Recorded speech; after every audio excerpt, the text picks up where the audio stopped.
Welcome back to Days with Dasu. අන්න ඉතින් අද දවස මම වෙනස් විදියට ගත කරන්න තමයි තීරණය කරේ. ඒ නිසා බීච් එක පැත්තට පොඩි ගමනක් යන්න තීරණය කරා. ඉතින් බීච් එක පැත්තට යන්නත් කිලෝමීටරයක් විතර පයින් යන්න ඕනේ. ඊට පස්සේ බස් එකක යන්න ඕනේ.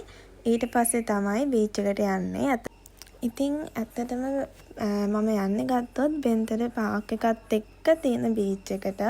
මොකද එතන නිදහස් ලස්සනයි. ඉතින් ඒ කියන්නේ හරියට සුන්දරත්වය විඳින්න පුළුවන් තැනක් තමයි බෙන්තර පාක් එකත් එක්ක තියෙන බීච් එක. ඉතින් ඔන්න ඔය විදියට තමයි අද මගේ ගමන ලෑස්ති වෙන්නේ. ඉතින් දැන් මං හිමීට යන්න තමයි මේ හදන්නේ. ඉතින් මම කැම්පස් ගියත් ගොඩක් කැමති ගෙදරට ඇවිල්ලා ඉන්න. හේතුව තමයි ගෙදරට ආව පුදුම සනීපයක් දැනෙන්නේ. නැත්නම් අපිට පොදුම නිදහසක් දැනෙනවා ගෙදර ආවම.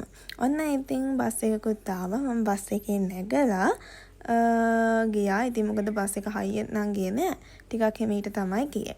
ඔන්න ඊට පස්සේ මෙයා තියෙන්නේ බීච් එකට යන පාර. ඇත්තටම ගත්තොත් ගොඩක් හෝටල් තමා තියෙන්නේ. සංචාරක ප්‍රදේශයක් නේ. ඒතර මෙතන ගත්තොත් බෙන්තර පාලම තියෙන්නේ. පටන් ගන්න මෙතනින්. ඉතින් මේ දිගට ඇවිදගෙන යනකොට තමයි අපිට බෙන්තර බීච් එකට යන්න පුළුවන් වෙන්නේ. ඉතින් දකුණු පළාත පටන් ගන්නේ මෙන්න මෙතනින් තමයි. ඉතින් ගොඩාක් ලස්සන තැනක්. ඔන්න ඔහොම යද්දී මම අපේ අම්මවත් එකතු කරගත්ත වීඩියෝ එකකට. එයා නම් එච්චර මේවට කැමති නෑ. ඒ වුණාට ඉතින් මගේ ඕනත් ඒකට සපෝට් කරනවා නේ. ඉතින් මේකටත් ඔහේ සපෝට් කරා. ඉතින් අපි දෙන්නගේ වැඩේ කොයි වෙලාවෙත් එනාවේ වී යන එක. හැබැයි දකින මිනිස්සු හිතනවාද දන්නේ අපි දෙන්නට පිස්සු කියලා. ඉතින් ඔන්න ඔය විදියට මේ තියෙන ඔයාලට පේන්නේ බෙන්තර පාක් එක. එතනම ගත්තොත් අද සෙනග නැහැ. කට්ටිය නම් අඩුයි. ඔන්න ඉතින් අපි දෙන්න බීච් එකට තමයි මේ යන්න හදන්නේ. ඇත්තටම ගත්තොත් මාත් කන්ෆියුස් වෙලා ඉන්නේ මොකද මම මෙහෙම යන්නේ කියලා. මං හිතන්නේ බල්ලෙක්ද කොහෙද ආවා. ඔන්න අපි බීච් එකට ආවා. ඇත්තටම කිව්වොත් මාරම අවුවක් තියෙන්නේ. හැබැයි ඒ හුළඟත් එක්ක ගත්තොත් මාර සනීපයකුත් තියෙනවා. ඉතින් මාත් පොඩි දවසකින් තමයි බීච් එක පැත්තේ ආවේ. ඒතව තමයි කැම්පස් එකේ වැඩත් එක්ක ඉතින් කොහෙවත් යන ටයිම් එකක් තිබ්බේ නැහැ. ඇත්තටම ගත්තොත් මුහුද ගැන කියන්න වචන නැහැ. ඒක ඔයාලටත් තේරෙනවා.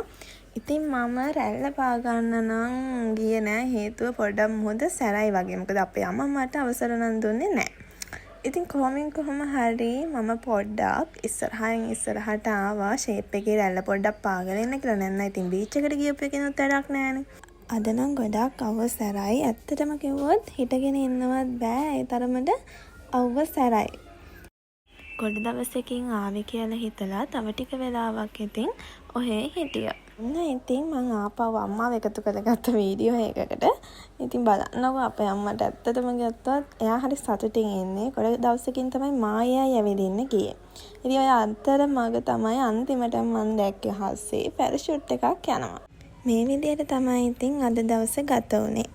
ජීවිතේ සමහර වෙලාවට මේ වගේ පුංචි දේවල් වලින් තමයි අපිට ලොකු සතුටක් ගේන්නේ. නැවත ලස්සන දවසකින් හමු වෙමු.